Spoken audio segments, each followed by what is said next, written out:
এখন যিনি বক্তব্য রাখবেন বাংলাদেশ জমিয়তে আহলে হাদিসের তালিম ও তারবিয়া বিষয়ক সেক্রেটারি শাইখ নুরুল আফসার। আসসালামু আলাইকুম ওয়া রাহমাতুল্লাহি ওয়া বারাকাতুহু। ইন্নাল হামদালিল্লাহ ওয়াস সালাতু ওয়াস সালামু আলা রাসূলিল্লাহি আম্মা বা'দ। আউযু বিল্লাহি মিনাশ শাইতানির রাজীম। বিসমিল্লাহির রহমানির রহিম। ওয়া ইন্নাকা লা'আলা খুলুকিন আযীম। وقال نبينا الأمين صلى الله عليه وسلم إنما بعثت لأتمم مكارم الأخلاق। দুদিন ব্যাপী দাওয়া ও তাবলীগী মহাসম্মেলনের সম্মানিত সভাপতি, পরিচালকবৃন্দ, দেশের প্রত্যন্ত অঞ্চল থেকে আগত তাওহীদি জনতা, আমরা আল্লাহ রাব্বুল আলামিনের শুকরিয়া জ্ঞাপন করছি। বাংলাদেশ জমিয়তে আহলে হাদিসের তত্ত্বাবধানে আমরা অত্যন্ত সুন্দর একটি পরিবেশে দিন শেখার জন্য এখানে সমবেত হতে পেরেছি। এজন্য আল্লাহ রাব্বুল আলামিনের আবারও শুকরিয়া জ্ঞাপন করছি, আলহামদুলিল্লাহ। সম্মানিত উপস্থিতি, আমাদের বিভিন্ন বক্তাগণ গতকালকে থেকে বিভিন্ন বিষয়ে আলোকপাত করছেন।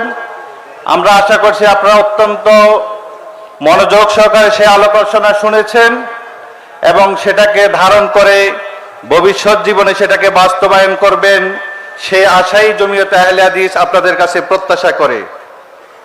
সম্মানিত উপস্থিতি, আজকের যে বিষয়টি আমি সংক্ষিপ্ত আকারে আলোচনা করতে চাচ্ছি, যে আল্লাহ রাব্বুল আলামিন রাসূলুল্লাহ সাল্লাল্লাহু আলাইহি ওয়াসাল্লামের প্রশংসা করতে গিয়ে যে কথাটি বলেছেন, ওয়া ইন্নাকা লা'আলা খুলুকিন আযীম, যে নিশ্চয় আপনি মহা চরিত্রের অধিকারী। এখানে যে খুলুক শব্দটি ব্যবহার করেছে, আরবি ভাষাতে খুলুক শব্দের অর্থ হলো আচরণ, চরিত্র।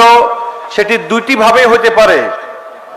একটি হলো মানুষের স্বভাবজাত, জন্মগতভাবে তার ভিতরে সেটি থাকতে পারে, যেমন রাসূলুল্লাহ সাল্লাল্লাহু আলাইহি ওয়াসাল্লামের মাঝে নবুয়তের আগেও তিনি কোনোদিন মিথ্যা কথা বলেননি, সত্যের উপর প্রতিষ্ঠিত ছিলেন এবং সেই সমাজের কাছে রাসূলুল্লাহ সাল্লাল্লাহু আলাইহি ওয়াসাল্লাম সত্যবাদী হিসাবে প্রমাণিত হয়েছেন।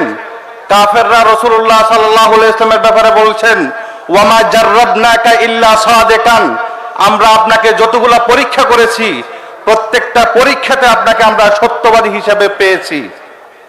সম্মানিত উপস্থিতি, এই যে আল্লাহ রাসূল সাল্লাল্লাহু আলাইহি ওয়াসাল্লাম, এটি হলো রাসূলের স্বভাবজাত ছিল। এই খুলুকটা আল্লাহ রাব্বুল আলামিন তাকে জন্মগতভাবে দান করেছেন। আর কিছু স্বভাব আছে যেগুলো আমাদেরকে অর্জন করতে হয়, যেগুলাকে অর্জন করার মাধ্যমেই আমরা মাকারিমুল আখলাকের অধিকারী হতে পারি, সৎ চরিত্রের অধিকারী হতে পারি। সেই বিষয়গুলো সম্পর্কে আমরা সংক্ষিপ্ত একটি আলোচনা করব।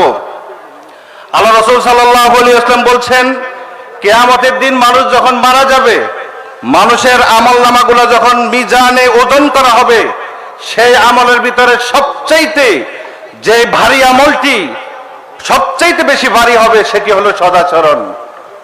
সেটি হলো সদাচরণ। এবং আল্লাহ রাসূল সাল্লাল্লাহু আলাইহি ওয়াসাল্লাম এই সদাচরণ অবলম্বনের প্রতি আমাদেরকে আরো উদ্বুদ্ধ করেছেন। রাসূলুল্লাহ সাল্লাল্লাহু আলাইহি ওয়াসাল্লাম বলছেন, তোমাদের মধ্যে যারা নাকি সবচাইতে উত্তম চরিত্রের অধিকারী, কিয়ামতের দিন তোমরা আমাদের সবচাইতে কাছে থাকবে।